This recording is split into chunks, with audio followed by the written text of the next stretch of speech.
Although there may be people out there who don't want to admit it, in the field of physical therapy and strength and conditioning, there tends to be a divide between the two fields. And it's unfortunate because there's actually a lot of similarities between the two, which is the purpose of this video.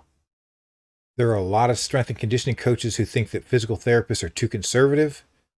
But on the other side of the coin, there are a lot of physical therapists who think that we strength and conditioning coaches are too aggressive and that we're part of the reason why athletes and clients get injured and end up getting sent to physical therapy for rehab.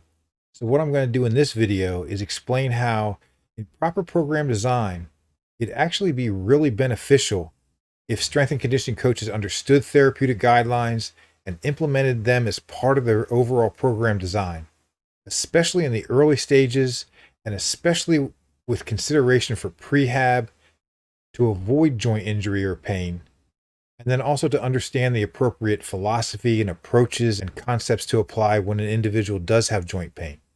And then it would also be beneficial if more physical therapists understood and implemented, whenever possible, strength and conditioning concepts and progressed patients in a periodized fashion across a spectrum of repetition ranges and progress their strength and conditioning as much as possible before preferably handing them off to a qualified exercise specialist.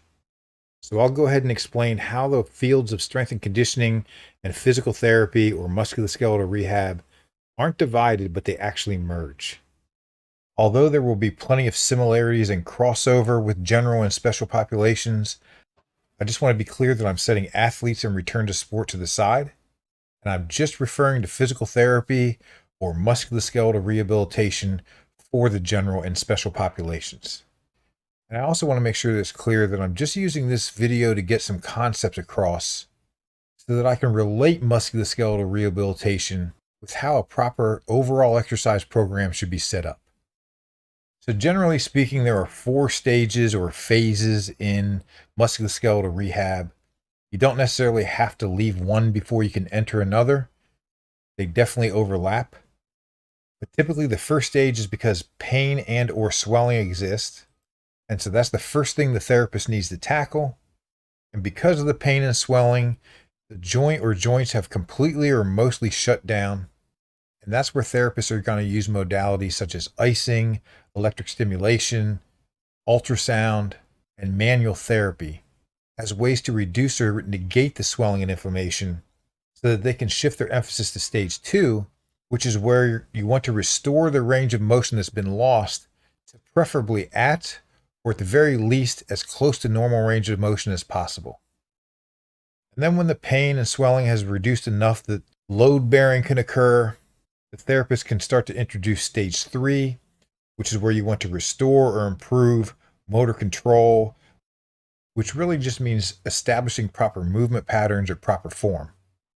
And this commonly includes light loads with single joint exercises where the emphasis is on the lowering or eccentric part of the movement. And when applicable, it's also going to include isometric holds as one of the ways to improve local joint stability. Many times in physical therapy, because of limitations with insurance and how insurance will dictate that there are only X amount of sessions that the patient is able to complete, there are many times that the therapist can't spend adequate time in stage 4, and sometimes they can't even move to stage 4, which is where you not only continue to restore or improve motor control involving more of the kinetic chain, which just means multiple joints now, such as with the lower body, loaded squats and deadlifts and multi-directional lunges, and with the upper body, less emphasis on single joint exercises and more emphasis on pulls and presses. But stage 4 should also include force absorption exercises in a perfect world, such as step downs as a more basic form of a force absorption exercise for the lower body, or for more advanced individuals, things like hops, bounds, and jumps.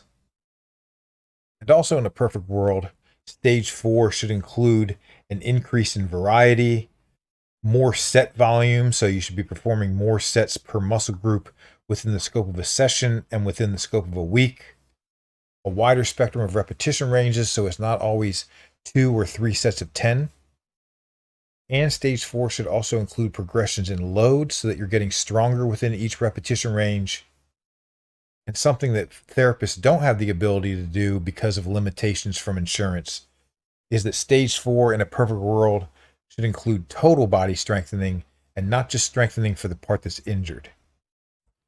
But one of the main points is that setting swelling or inflammation to the side and just focusing on stage 2, 3, and 4, the common themes that apply to rehabilitation and should also apply to strengthening programs for general and special populations is that you want to restore mobility or flexibility in areas where there are restrictions.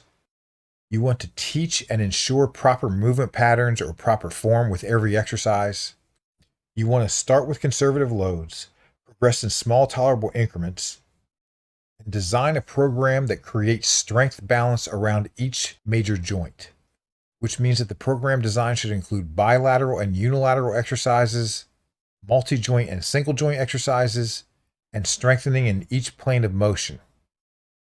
And one of the things I've learned from working in sports medicine and rehab atmospheres for the past 15 years is that no matter what the musculoskeletal condition is, and no matter where it is, where they're tight, you want to get them mobile because the body seeks balance, and that's how you balance flexibility and mobility. Where they're weak or hypermobile, you want to get them strong because that's how you create strength balance around each major joint. And to improve and instill motor or neuromuscular control, you want to make sure that you're doing everything with proper form. And then it's just a matter of knowing and selecting joint-friendly exercises for the affected joints. Because it really doesn't matter what the diagnosis or condition is. There are joint-friendly exercises for each major joint in the body, which by their very nature reduce the stress on the joint. And because of that, allow you to continually progress in loads as long as you're doing it in small tolerable increments. And that's the reason why, with appropriate initial start points, appropriate rates of progression, staying within the person's pain-free available range of motion, and choosing joint-friendly exercises for the areas where they have joint pain, allows resistance training to be a safe mode of exercise for pretty much everyone on this planet, no matter what their condition is.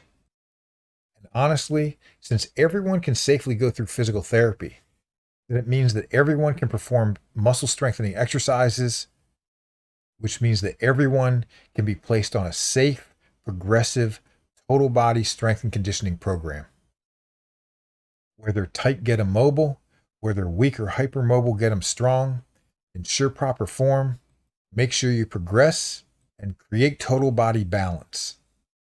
This is really the recipe for prehab, rehab, post-rehab, and general fitness. So that's all for this one. Make sure you watch my videos on how to merge the fields of strength and conditioning and sports medicine as they relate to each repetition range so that you can build a strong and healthy body over the course of time. So thanks a lot for watching, and I'll see you in the next one.